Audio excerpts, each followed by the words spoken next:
Chapter 5. The Eds were lucky they left the desert because Rolf hunted down the spot they were in. Wilfred traveled along, carrying the heavy belongings and Rolf. Rolf eventually got down, and the pig watched his master throw a pitchfork around in the air. He never understood Rolf. There were times when he was generous or just plain crazy. His master snapped at him all because he was hungry. He saw Rolf eat no matter what happened a few moments ago. So, what was he complaining about? Wilfred gave Rolf a taste of his own medicine and pushed Rolf into a wrecked car. Rolf ended his cursing upon noticing a label on the car. Out of order, it read. Evidence. Rolf pulled his pig forward and waved the label in front of Wilfred's nose. We'll have the Ed boys on a spit by nightfall. Revenge would soon be his. Meanwhile, the three boys walked through a meadow. They were calmer from the escapade after that morning. Can your brother send me brainwaves too, Eddy? Ed asked happily, frolicking through the grass. If only you had a brain, Ed, Eddy retorted. Come on, Eddy, have a heart. Ed really wanted to communicate with Eddy's brother. He wanted to know what was going wrong as an older brother. Sarah hated everything he did. He didn't want to have the feeling of worthlessness float over his head for the rest of his life. Ed lagged behind. Courage, courage, Edward, he told himself. He felt so paranoid that they were being followed. What if their parents were back at the cul-de-sac right now?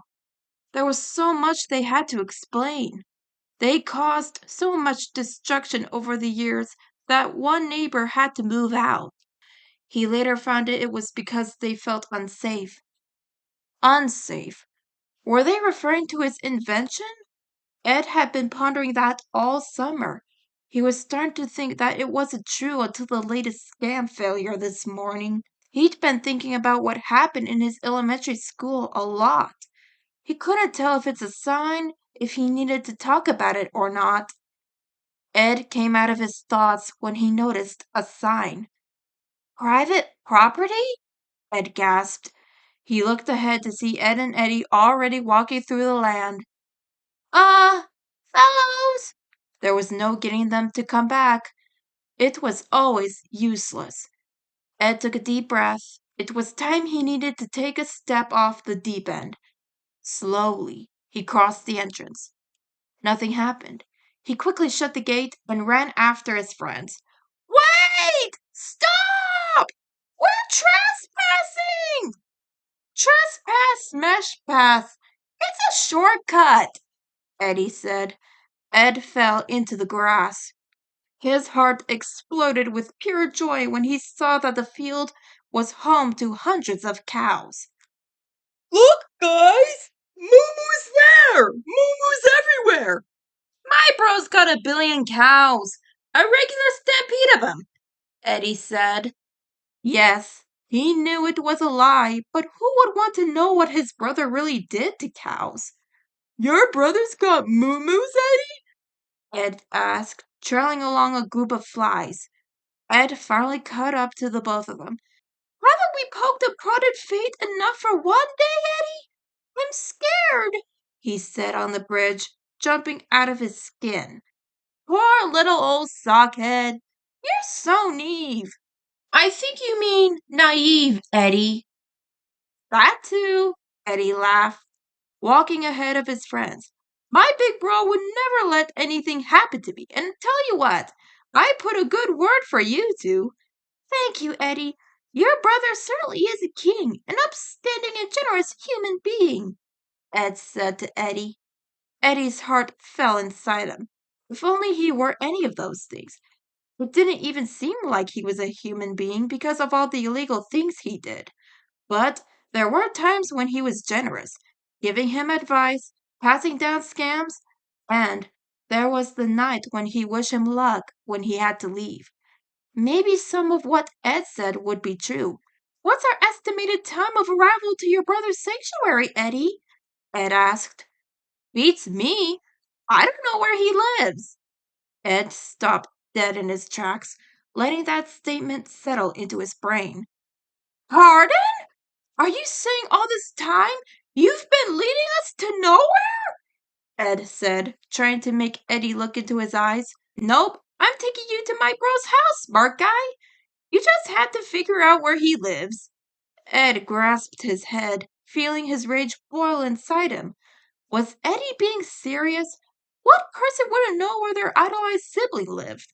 It was really beyond Ed how long he was stayed with friends with Eddy. No, he wasn't going to think about those thoughts. He almost drifted them apart last year. He just had to take a deep breath and approach the conversation in the most patient way possible. The hills are alive, Eddy! Ed exclaimed, diving throughout the grassy land. Yeah, with the sounds of an idiot, Eddy joked. Eddy bashed into Ed, who somehow ended up in front of them. Yep, he meant business. Hold it right there! We're not taking one more step until we deduce our whereabouts of your brother, Eddy. Eddy had to think of something. At this rate, it could take weeks to locate where his brother was. He had no idea if he still lived in the state. Eddy wore a smug smile and leaned way too close to Ed. Forget to pay the brain bill? But Eddy, your brother's always been somewhat of an enigma. I've got nothing to go on. Before he could blink, Eddy ran through Ed's legs. Ed's face grew hot. Did Eddy have any idea what personal space meant? Better hurry up. Big bro's a-waitin'. I'm so good, Eddy thought to himself. Ed leapt over Ed to take a hold of Eddy's foot. Do you think I could get your brother's autograph? Eddy took out his wallet and slipped a postcard out. On the backside read Mondo a Go-Go, whatever that was. Thank you. Give it back, Ed! My brother sent me that postcard!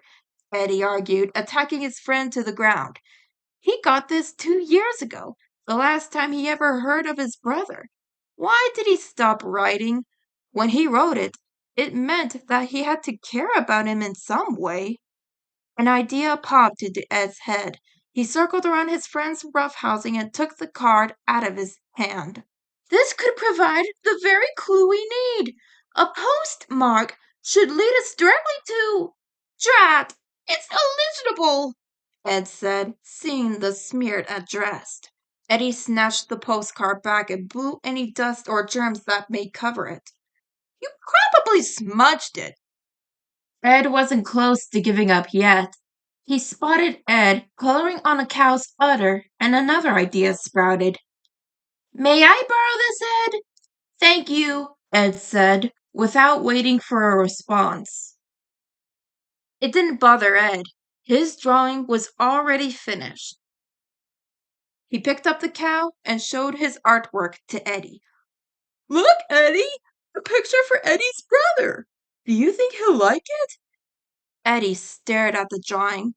Was that what he still looked like? It scared Ed how much he resembled him. A picture of his vile smile came to his mind. He ignored Ed's question and went to find Ed, who was busy scribbling on leaves and placing them on a spiderweb. Eddy, I found the link to key communications we have with your brother, Ed explained.